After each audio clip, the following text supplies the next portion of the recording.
Let's take a voyage on the SS Stewart here. I don't know, the name always feels nautical to me. I see it as some kind of smaller vessel, destroyer, maybe a minesweeper.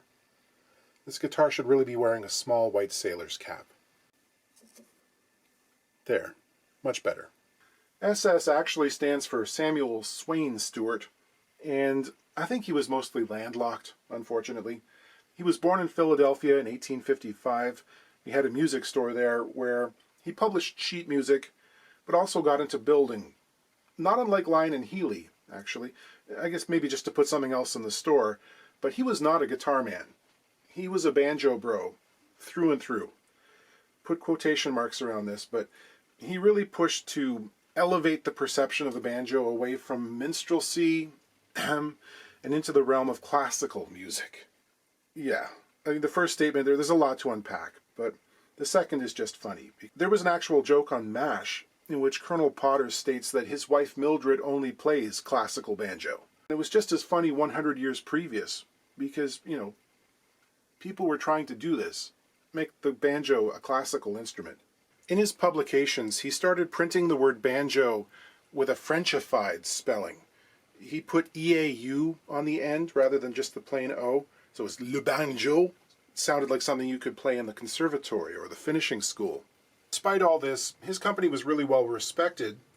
This was the age prior to the metallic tone ring, so banjos had a different kind of old-timey sound. But his company made a lot of them, and they did very well. He passed away fairly young at the turn of the century, and his sons soon sold it off to another firm. And gradually production was shifted over to guitars, but made by other shops for the mail-order catalog market. And most of them were made by Chicago Musical Instruments, which also made Harmony, Kay, and Silvertone. Interestingly, both Martin and Gibson also built stuff for SS Stewart, mostly during the rough parts of the Depression, though Martin also made a lot of ukuleles for them in the 1920s as well. The company lasted until 1960, so you see a lot of familiar shapes and designs with this name on them that are just very recognizably harmonies. Lots of H162s or 1203s like this one. There were arch tops. There are even some early K solid body electrics with an SS Stewart name on it. So for the better part of its existence, the company, it's a label more than a maker. So it can be kind of hard to generalize about their models because you're really talking about harmonies. This being a Harmony 1203, it's a Sovereign. It has all the usual features. There's a spruce top, mahogany back and sides, Brazilian rosewood board and bridge, and it's ladder braced. It has a serial number, but I don't see the date stamp in there. I'll have a look around inside later on. But I'm thinking this is probably early 1950s. Don't quote me on this because I didn't look it up, but I think it was around 1948 that they changed from a more rounded figure eight body style to this one here with the square shoulders, kind of reminiscent to a Martin OM. As for what we're doing, just want to make it play nice. Surprisingly, you can see the action is just impeccable. This is with only moderate string tension too. So yeah, neck reset. That might get complicated because the heel has been broken and re-glued with gusto. Even without string tension, the neck has got a considerable forward bow. I think this might have a steel reinforcement inside. I can't remember. It certainly doesn't have the adjustable truss rod, which came along in the early 60s for these guitars. So this might be a candidate to try the neck heater out again. This has got the original top loader bridge, so the strings don't go down inside the guitar. They're anchored at the back here. It's in pretty good shape, and the owner would like to retain it. One wing here has come a little bit loose on the end, so I'll have to re-glue that. There's also some deforming going on around the sound hole. I've mentioned this before, even in that Lyon and Healy video from a couple of weeks ago. I think it's important to put some sound hole reinforcement braces in these ladder braced guitars because this area is weak. It's the weak point, and it's where they start folding up. So I'm going to put a couple of those in. So I'll unstring this, and I have to be careful to preserve this tasseled strap cord. This looks really old. Like something you'd fasten a Masonic apron with or something. And just the last thing on the list here is one of these tuners, obviously it hit the ground at some point, and it has really bent over. So I'll see if I can straighten that. If I can't, we might get a set of like Golden Age or something to put on there instead. No real surprises on the inside, but there is a fingerboard crack, which we should take care of. There's also a hole right smack dab in the center of the neck block, which is kind of worrying because it's not from the factory. I don't see a screw head from this side, so let's cross our fingers and hope there isn't something hiding in there.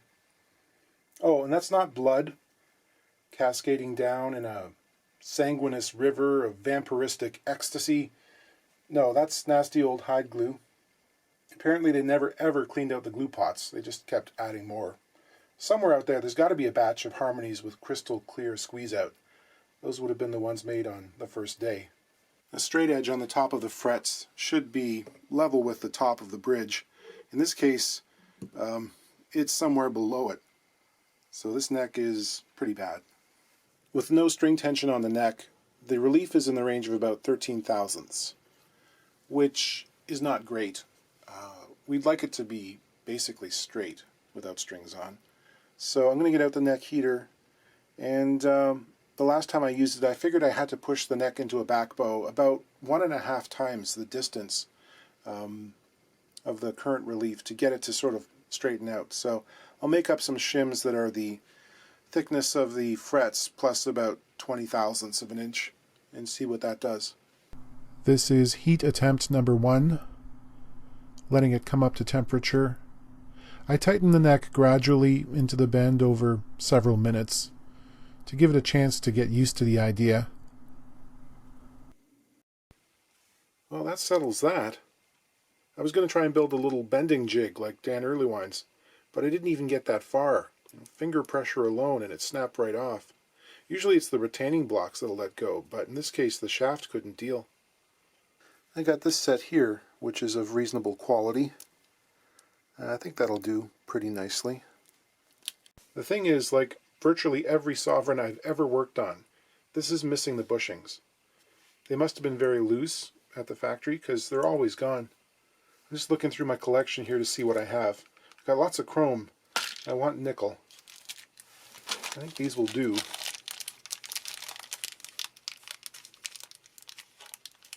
Yeah, I'll work with those. Well, the first heat treatment did absolutely nothing.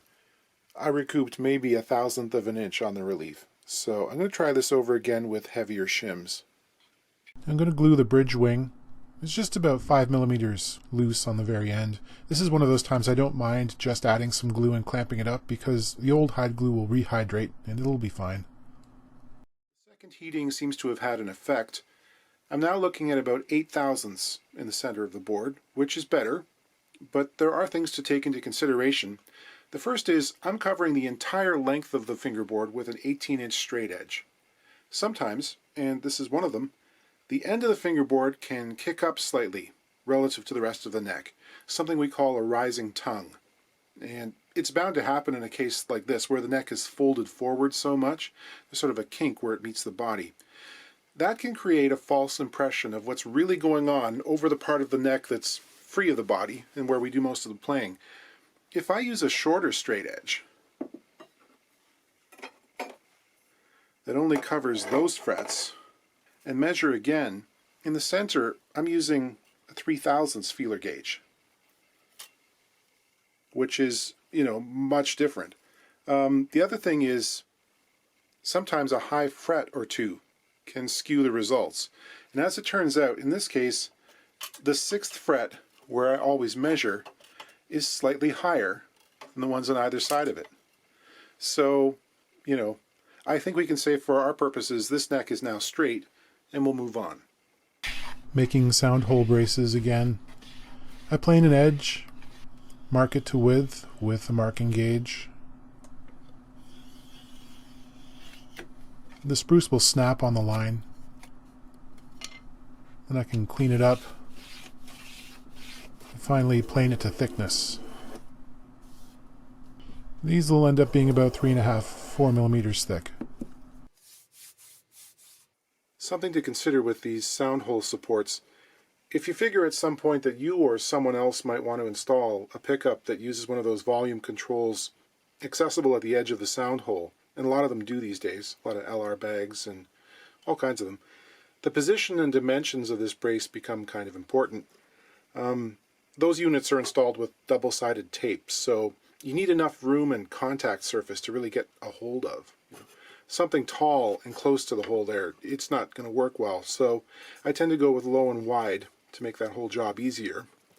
This is about 19 millimeters, 3/4 of an inch wide by about 3.5 millimeters, 140 thousandths, 9/64ths, and I put it pretty close to the edge of the hole.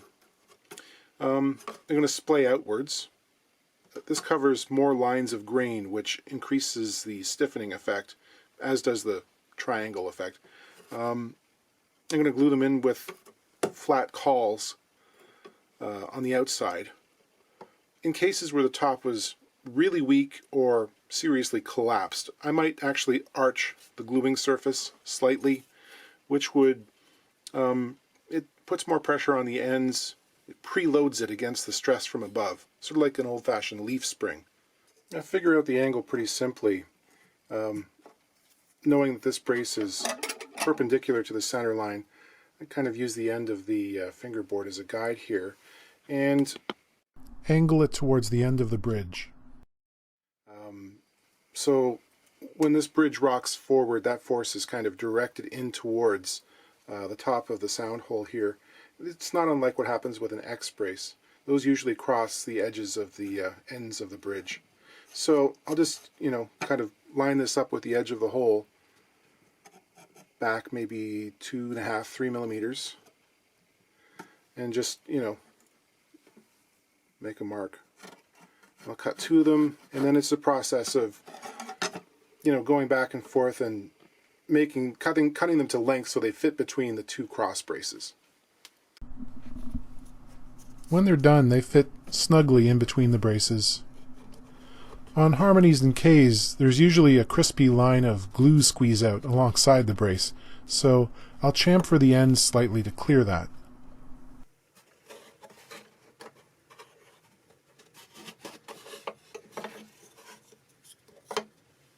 It's a good idea to lightly sand and clean the surface to be glued, because it's oxidized and it's picked up dust and other contaminants over the decades. Put down a paper towel here to try and pick up any glue that might fall. I put some glue on the brace and in it goes.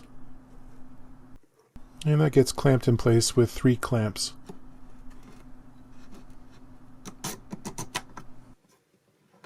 Loosening the fingerboard extension. I'll heat up the 15th fret and remove it. This one was a little bit obstinate. Didn't want to come free. Here I'm drilling access holes for my heaters. On harmonies, the end of the dovetail cavity is generally directly underneath the 15th fret, so I don't really angle it in one direction or the other. I insert my foam cutting heaters. These are available, I've mentioned this before, I'll do it again, from hotwirefoamfactory.com. I got the 6-inch version. This is the 5th neck I've removed, and they're doing great. About 10 minutes with a bit of pressure on the heel from the screw, and then the neck gets wiggly. Sometimes there's an audible pop when it comes free. This is all very familiar. Harmony necks. The fit is okay, usually. Sometimes there's not enough glue. Sometimes, in this case, it was broken. And here I'm noticing something I'll talk about a little bit later. You can see the extent of the fingerboard crack. These are very dangerous, especially if there are 2 of them. If they run all the way into the sound hole, everything just starts to fall apart. So I'll glue the crack and also this support pad underneath it. It just bridges the top and takes up space between the neck block and the first sound hole brace. For glue up, I use a plywood cawl that is taller than the brace in there, so my clamps won't be hindered by it. They won't have to lean over it. I back that up on the outside with a thick piece of plexiglass. Now, I've worked on a number of harmonies at this point, and this is the first time I've seen anything like this. Obviously, when the heel broke on the guitar and a repair was affected, it seems like maybe the neck came off at that point, and someone has gone ahead and used nails of 2 different sizes to, it seems, reaffix the sides to the neck block. Maybe they'd come loose or something. Probably, I bet you what happened is someone probably tried to pour hot water down in here and maybe loosen the sides from the block. Of course, the nails, I mean, that's a gutsy move, and not successful in the end, because they formed cracks which propagated and ran right into the sides, which have been glued themselves at various points, and also into the neck block itself. So don't do that. It's difficult to clamp sides to a neck block once they've been loose, unless you have specialized equipment. I can think of a number of ways of doing it. This person didn't have access to the right tools, it seems. Nails are not the technology we want for this. Yeah, that crack in the block is worrisome. I can move it. So I'll clean this out and get some glue in there if I can. I drilled a couple of small diameter holes into which I can insert my glue syringe and really pump it full, looking for penetration, yada yada. Then clamp that up. So when the heel was broken, the crack is right along here, it was put back in pretty good alignment. Still missing the end though. The end's kind of important. It's where a lot of the pressure is focused, because when you think about it, the guitar wants to fold forward. It's the end of the tenon which is really, taking up a lot of that force. So I'll probably graft on a new piece here, and I might, just for the heck of it, put a supporting dowel down the center of the dovetail. This is a 5/32 maple dowel. I'll sink it right down the center.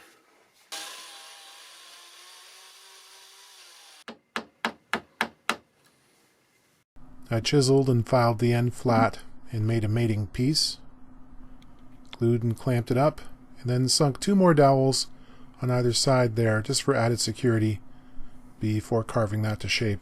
There's a whole bunch of glue smeared on the side of the heel.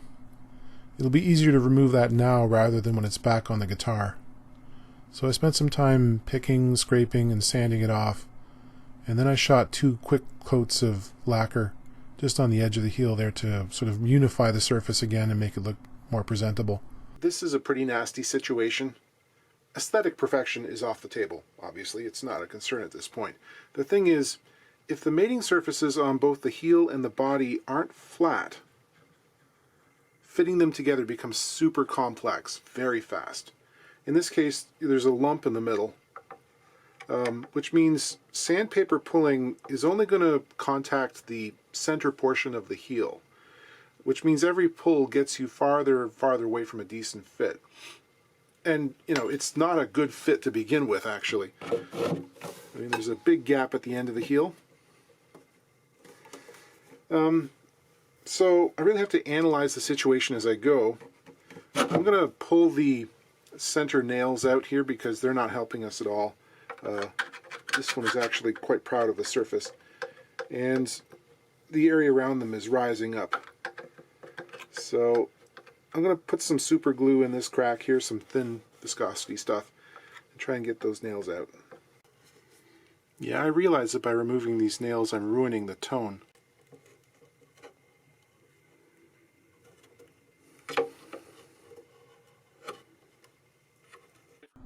I superglued the sides to the block and filled the holes with epoxy putty. Now I'm using a file to try and flatten out the edges where the heel contacts. On to sandpaper pulling. This took a lot.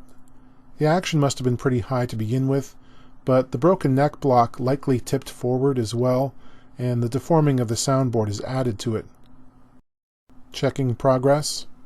The more I sand, the higher the straight edge rises towards the top of the bridge. An hour later, and now it's just a hair above. It's a good place to stop.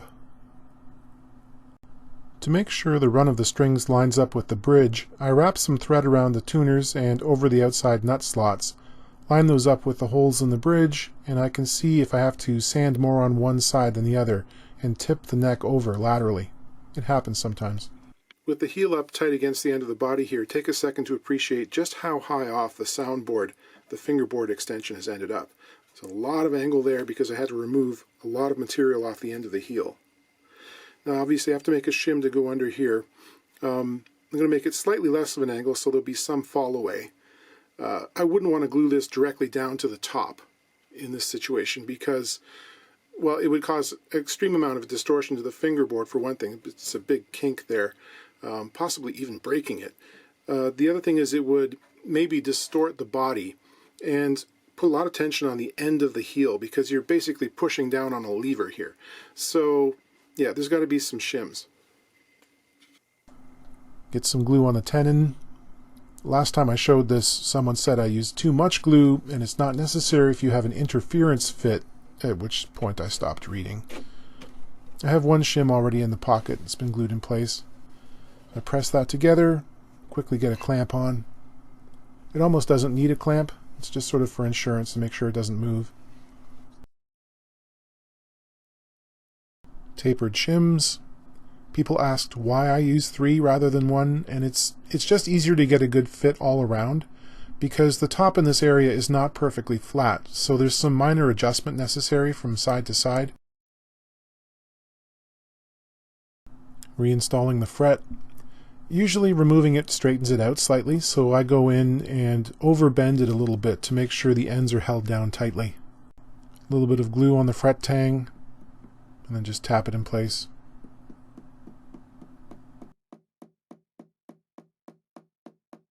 Now I get to see if someone's glued this thing in or not.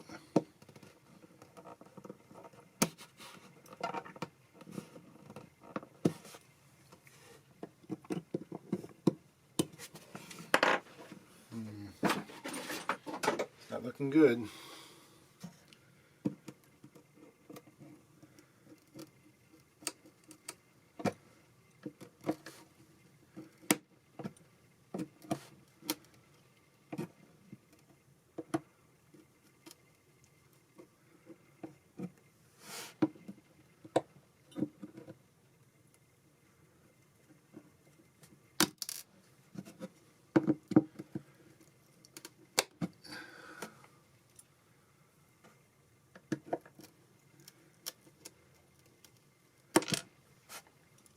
I'm just going to do a quick check here intonation wise. The neck reset doesn't usually change the intonation all that much because the neck it's rotating on a 0 point at the 14th fret. However, lowering the action usually does improve things because the strings aren't being stretched as much to push them down to the surface of the frets. So often the guitar ends up playing more in tune when you're done. The scale length here is okay. Could maybe use an extra 0.5 millimeter extra length. And the bass side is definitely short, but they all are. I can reroute this for a Gibson width saddle rather than the super thin one it came with. Then we'd have more room to work with. This is all splitting hairs. You know, I watched the Peter Jackson Get Back series last week, and first of all, I mean, boy, if you weren't a fan, that might have been a hard slog. I know most of the in-jokes and the references, so I kind of liked it. However, and my wife can attest to this, there was a moment when I had an outburst. You know, I said, look at Paul's guitar, because I realized that the saddle on his Martin had never been switched to lefty. It's reverse compensated. I had to go back and confirm this by looking at photos from India and the White Album. And yes, all those late 60s acoustic gems like Blackbird, I Will, Mother Nature's Son, Two of Us, all on strings like 3/16 of an inch away from where they should be. The string spacing on this nut seems all right. Later on in its history, I mean, in the mid-60s, Harmony was cranking out like 250,000 guitars a year. So sometimes, just due to the actual speed they were working, sometimes they're not that great. This one seems all right. I'll leave it on for now. I mean, if the strings are way too low in the slots or something, I might make a new one, but it seems like it's okay. The bridge was glued on at a bit of an angle relative to the center line of the top. You can see the squares flush up here. There's a bit of an air gap down at the end of the bridge. You know, they were cranking. They were working fast. I'll dress the area of the fall away. Depending on the action preference, this might not even be necessary, but it's almost always a bit wavy up there, so I like to do it. There are other areas on the board as well, of course, that require some attention. After that, I'll recrown the flat spots and polish everything up. To re-adhere the loose areas of the guard, I'll scuff up the underside to make sure there are scratches for the glue to key into. I find Titebond works just about as good for this as anything, and it's easy to clean up.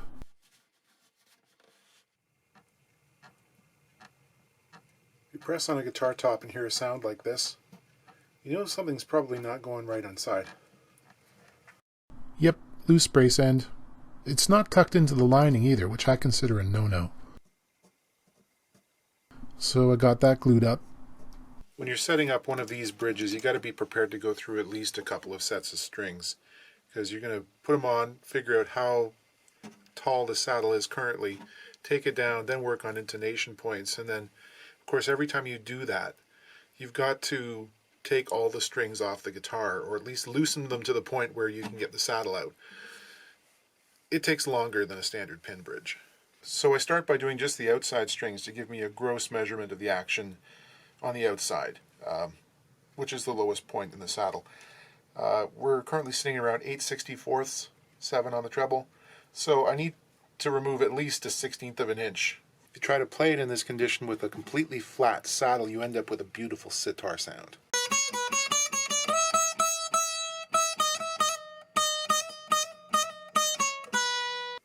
The nut slots are quite a bit taller than they need to be.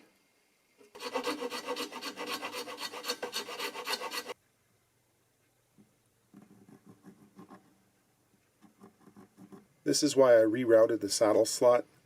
You can see that the intonation points for the lower strings are actually outside the width of the original saddle. I put some 11 to 52s on it, which is sort of my go-to for these older, slightly fragile guitars. The neck relief is pulled into about 10 thousandths, which is okay. The action, though, is slightly higher than I was shooting for. It's 6/64ths on the bass, a hair over 5 on the treble. A lot of people would consider that just fine. There are a bunch of calculations and intuition that go into how much above the surface of the bridge I take the projected angle during those sandpaper pulls. It's pretty difficult in instances where you've got super high action to begin with to predict how it's going to react when it's done, because it's unclear how much the soundboard is going to deform in its new circumstances with the strings attacking it at a much lower angle. Previously on this thing, the geometry was more like a harp. You know, the strings were pulling up rather than across. Now, you can put strings on before the glue up in the reset process and get a bit of a picture, but it always seems to change a bit. In this case, even with those added braces in there, the bridge is rolling forward quite a lot. There's a pretty big belly back here. Despite that, it plays very nicely. I'm happy with the way it is now. I'm just thinking like 5 years in the future. I'd like a little more adjustment on the treble side, especially. It's only been a day. I'm not sure if this thing is done moving yet. But I'm like 90% sure I'm going to be putting in one of those JLD bridge doctors, which I've shown on several occasions here. I think it's safe to assume on these old ladder brace designs that you're probably going to need one more times than not. There's one thing about the top loader bridge with the through slot, is there's only a small window for saddle height on these. If you get it too tall, you risk cracking the front of the bridge off, or even exacerbating the deforming problem, because you're adding more torque to the soundboard with a taller saddle. If you try and go the other way, if you go too low, there just isn't enough break angle figured into the design. With a pin bridge, the strings exit closer to the saddle, and you can increase the angle by putting in the string grooves, which you often see me do.